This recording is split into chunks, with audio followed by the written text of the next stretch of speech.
mizo idol sa ni le som ni panga top 15 ti sena zo to tuna hen result an puang do na ni kan rin zong ten thlin lo chuan judge te athiam lo naktu ka chon social media vela chon troll na savio mai thei chu thilom thei ni kan ti to kha ania chu chon judge te chunga pressure sangin ka ring ka ti kha ania kan tran zong te an thlin le thlin lo wanga kan ti chi am thin te ro hi chu aji lo lam ka ti ya engpo ni sela asom nga tanga som ni thlan so tur khani judge te tan po hianin a har veng ti garinga tuna hen life ania tu te nge tling kan enang kan ngai hlu ni ti siata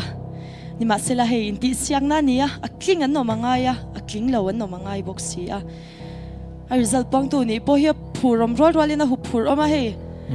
tha hi khur deu der mai ani ole result ka kuta oma kan puang chan ngal mayang kan ngai khachak to bokinarin oma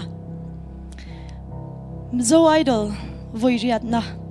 top 20 kling kan puan thei masak per chu Daniel la lompui aralte mission veng aizol ani lompui om em Daniel la lompui aralte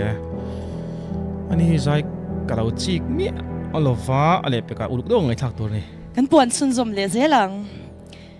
apani na chuan remlal wani tenzol ani remlal wani katran remlal wani congrats pathumna lal chakima mamit marveng ani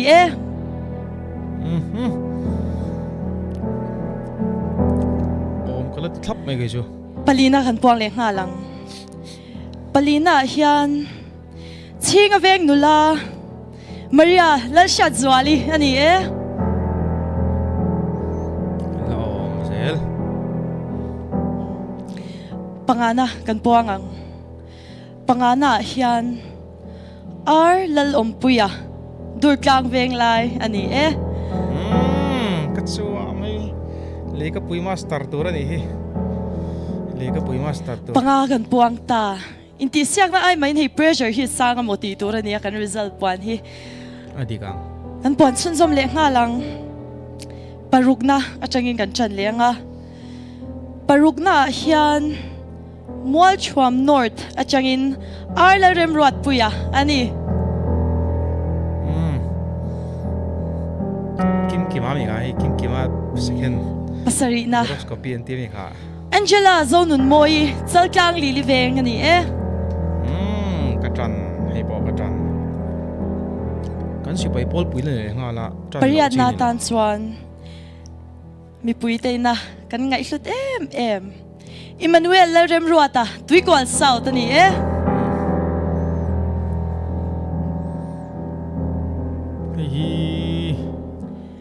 idol lo ti pakwana chuan kan staron em Sylvia malsom pui champhai veng thang ani tange nge ni mo khai le soi sel na saviong ti va hlom fele judge te zo mo somna kan puangang somna hian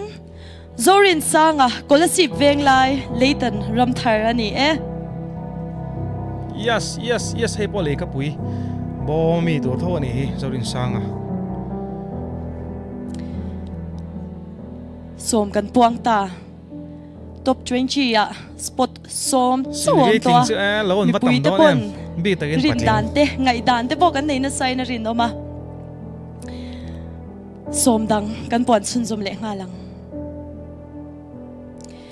som pakhat na hian zomuan sanga dor pui veng thar zai dik le ani mo som pani na boklang nula ro hlupui ani star vele pop tang hei chu mel mun wa mem adot le kan puang le nga langa adot le a chuan lom sang zwali shillong tuikwal north sang zwali som palina kan mahan puang zo teu to tak som palina kan puang le nga lang som palina hian scholarship khuang pui lam nula HD lal rot feli ani e hei hi zai thiam nal box si ka ti khani spot hi panga chia to a tu te nge ni don kan chan zong ten kingem panga chia kan nei ta adot lia chuan vanlal shwai sangi chalkang li li veng chang kang deuh khani mo hai chu som parukna kan puang le nga lang som parukna hian vanlal nei pui cham ring ani king tang he nge tran tu nga nia cham ring no hi valam pui om som pasari na hian tunge kan rin le lal chuan moya sai vate tui kwal nord vai reng te ni e in chuan mo ya valam pui om mo pani chi om som ta pariat na puang zo teu to si som pariat na hian unit ro sang pui kolasip veng lai ani e zani kha zai tha mani mini si pani chen som pakwana le kan man puang zo teu to tak em ka tran phadra tel lo som pakwana hian ladin sang aralte upper republic ani e din sang quality sang ka di khani pakhat chiam ta tunge niang o kanin rin siak loi ponarin oma top 20 ya tel thei pakhat chia kan nei ta chu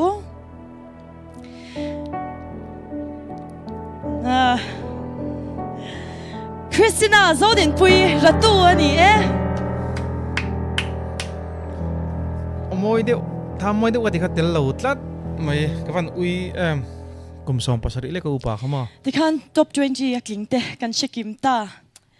akling ve zo ta lo ta pokhan ui om khop maya ma se in mel kan mu top na ni lo sela kan tran zong te atling nia kan hriat te tling nia kan rin ten tling em ti te ka comment section ala lo soi ve ula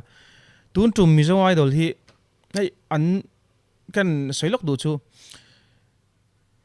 kum dang nena an lo na chu tun nai kum ni kal ta tang hani yu tai kon lam po ni ta wing ka re audition round an ti dan de ron dang lam ta a chang chelo de te po ti ila ka soi sul ka ring lova audition round hi video mani in lak chopa thon tur ti te lo ni ta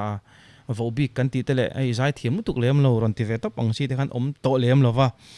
ma se khang hau kha idol icon ti icon tu ti idol tu ten lo ni ve le thaw le lama chuanin kha tiang nom te ka tle man nui na tur han nui bok na tur ang chi te a om ta lo de wani kha ho kha ma ro chu fel fai phia na tun tum hi ei an thalai rol em ema kum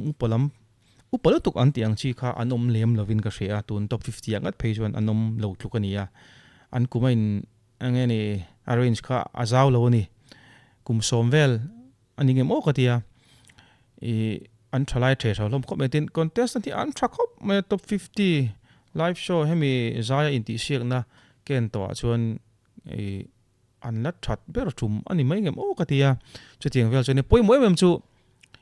la than fu poi mo do ni top 20 a chon an zai thiam vek to sia la than fu poi mo a la than fu poi mo zia choi tu lai mizoram atlang wal lar ber jail ro sa nga tang hian kan chiang in karinga fu chiang lo mo khasalo se je ro sang hi hetiang hi ni ngem o ka ti hial ni chu wangson la pakhat awangin kan nun hi ain her dang lam boy theini chu wangson top 20 atlingte just te khanan sei to a mani omil ang mo thlang thiam turte a film khur turte point an poi mo ni tin an musician te an poi mo mema musician ten fu lo chuan chuti hlau chuni ve theini di te kha ka ngai dan do ni tling oma kan ngai te tlaw oma kan ngai te kan rin dan te digam ti lo soi ula comment section kha silve kha tlinga na china khanin an soi selang em o te ka tizuka ti zong hen an soi tai la ei talen nei lem lo abak hriat tur om to chuang lo ron zai nge ni pangai taka ti sual lem lo ron zai kuit ve thak nge kan du anga talent aum nia kan hriat si maro chu accident nei kan tiang chi ka thlang don taila just ni taila tungai ka thlan zo kang ti te po in hil thei tak ani anga chu tiang vela jon silvi chungchang po hi naktu ka chon o naktu po ni lo zani na tang hian Facebook le hun tang sang a chon in hil na tam le don ti hi ka soilok ngamani silvi le tungai vaireng te ning ka hria zai thim a moi do ka ti kha an chasual zu ma se non tling ve ve tlatani angka just step on huai sen ka tia tling lo ta chon kan phun viau nga ma sen thlina wangi ro chuan a phun tok te chon om vele don ti kha kan riek thei ani empo ni sela angai nam don ani mu nam chol don ani tik nge ni so ma ti mi kha top 20 ti siak na kan ti so zel don kan riek so zel don nia du tok phatang